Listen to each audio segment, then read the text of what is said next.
اس میں ایک چیز میں واضح کرنا چاہ رہی ہوں اس دن کے حوالے سے,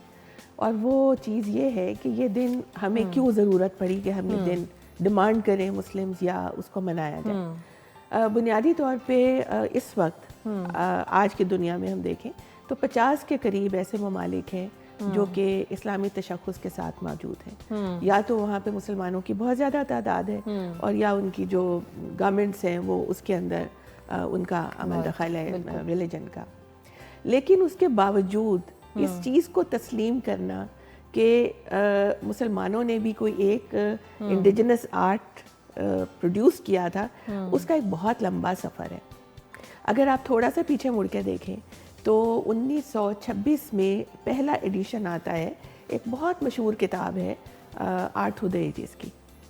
ایک آرٹ کے انسٹیٹیوٹس میں پڑھائی جاتی ہے اور بہت مستند ایز اے ٹیکسٹ بک, میرے خیال میں we are all familiar with that. تو وہ جو پہلا ایڈیشن تھا اس میں اسلامک آرٹ کا کوئی ذکر نہیں.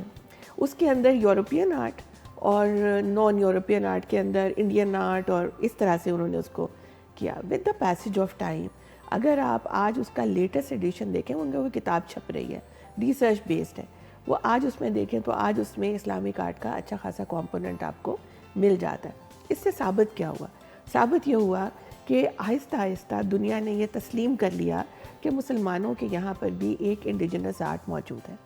اب وہ کس طرح مختلف ہے باقی چیزوں کے ساتھ؟ اب دیکھیے عام طور پہ اگر آپ لوگوں سے بات کریں گے تو کہیں گے اسلامک آرٹ کیا ہے, اس میں جیومیٹرک ڈیزائنز ہیں یا خطاطی ہے. خطاطی کا بھی آپ نے بھی ذکر کیا. اب آپ یہ دیکھیے کہ یہ واحد وہ ایک آپ سمجھ لیجئے کہ مسلمان وہ گروہ کہہ لیں یا وہ قوم کہہ لیں, وہ ہے کہ جن کے یہاں پہ خطاطی آج بھی زندہ و جاوید ہے. جبکہ ہم یورپ میں جب دیکھتے ہیں, یورپ کی آرٹ کی جو ہیں اس میں, اور پھر یہ کہ جب حضرت محمد دنیا میں تشریف لائے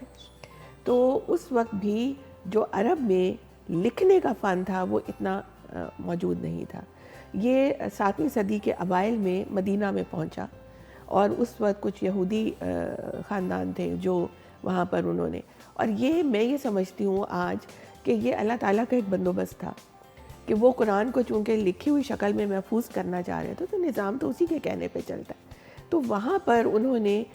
کچھ ایسے لوگ پیدا کیے, جیسے آج بھی آپ کوئی نیا فن آتا ہے, کوئی نیا فیلڈ آتا ہے تو بچے اس کو سیکھنے کے لیے چاہے چین جائیں چاہے ایران جائیں کہیں بھی جاتے, تو مکہ سے کچھ لوگ مدینہ گئے وہ فن سیکھنے کے لیے, اور بعد میں وہ لوگ حضرت محمد کے اصحابہ میں شامل ہوئے اور وہی لکھنے والوں میں شامل ہوئے. یعنی ثابت کیا ہوا کہ right from the very beginning جب حضرت محمد اپنی ان پہ جب وحی آتی تھی تو وہ لکھواتے تھے, اور وہ لکھنے والے ان کے ارد گرد موجود ہوتے تھے. سو وہ لکھائی ویسی نہیں تھی جو آج کے بھی ہم پڑھ سکیں, یعنی اس کے اندر نکات نہیں تھے, اس میں اعراب نہیں تھے, وہ بعد میں ڈیولپ ہوئے, لیکن وہ فن وہاں موجود ہو گیا. سو جو ارلیسٹ فن تھا نا, وہ ہم کہہ سکتے ہیں کہ وہ لکھنے کا اور کتاب بنانے کا.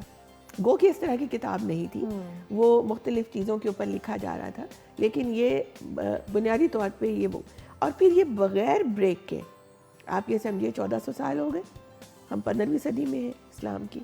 تو اب 1400 سالوں میں یہ فن ختم نہیں ہوا, یہ موجود رہا. ایک اور چیز جو اس کو ممتاز کرتی ہے اسلامک آرٹ کو باقی دنیا کے آرٹ سے, وہ ہے کہ عمارات کے اوپر کیلیگرافی کرنا.